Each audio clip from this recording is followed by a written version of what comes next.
I'm here with the legendary Pete Rock. Peace, brother. Peace, sir. Individuals use the term legend. Just they throw that shit everywhere. What? First of all, how do you feel about the term legend? I feel great. I feel great about it. I'm grateful because without my fans and the people that say these things about me, I wouldn't be what they say. No doubt. You know what I'm saying? Now you are, you know what I'm saying, not only from a musical tip, but just from a personal, just a personality tip. You're an ill dude, you know what I mean? And we come from similar locales. I was born in the Bronx, but raised in Trenton, and, you know what I'm saying? And but you know of these particular sorts of locales. How are you able to be so level-headed and even-toned coming from the places that we come from? Because I had to learn to do so as well. Well, you learn that type of stuff in the hood, where you're from. You know what I'm saying? Or whatever, where you come from. Or depends on who you're growing up around. Me, unfortunately, was like the hood. You know what I'm saying? The hood. You learn from gangsters. You learn from everybody. He's like, they see a person like me and, nah, he's a good kid, man.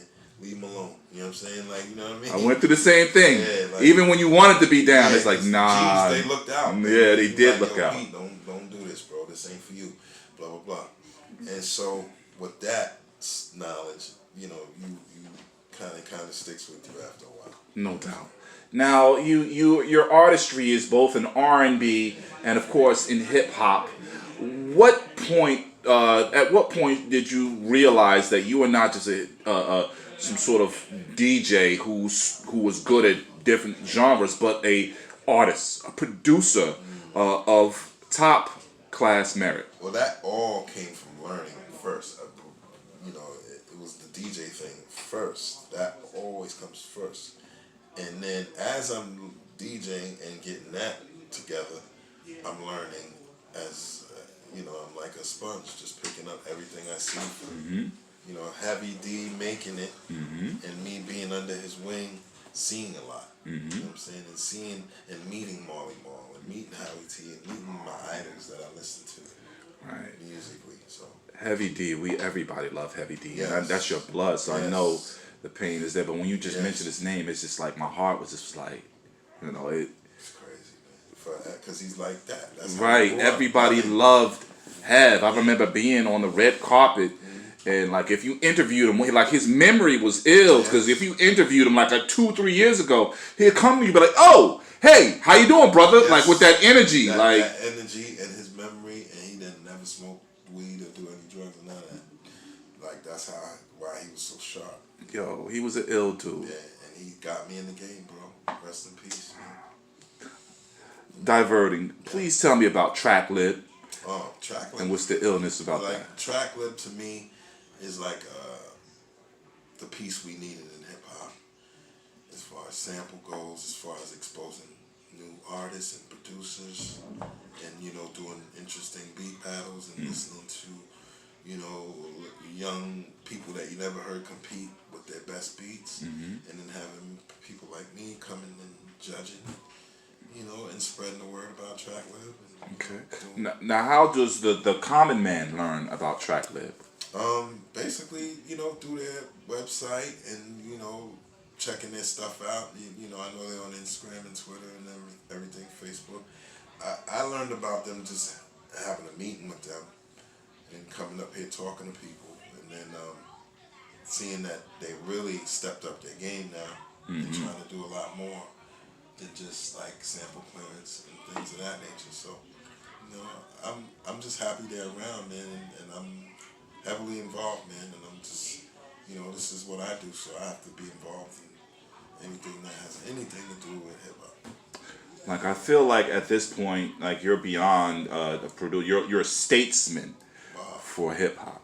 You know what I mean? You're an ambassador. God bless. For hip hop. God bless.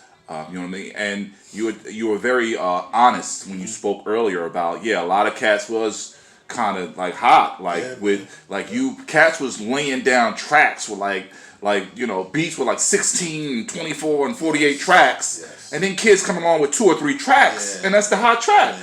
Bro. How did you get past that and to see the merit in that while accepting your role as a teacher for the culture? Therapy. People think therapy is a joke, but this shit works. You know what I'm saying? Like, I had to really think about things my therapist said.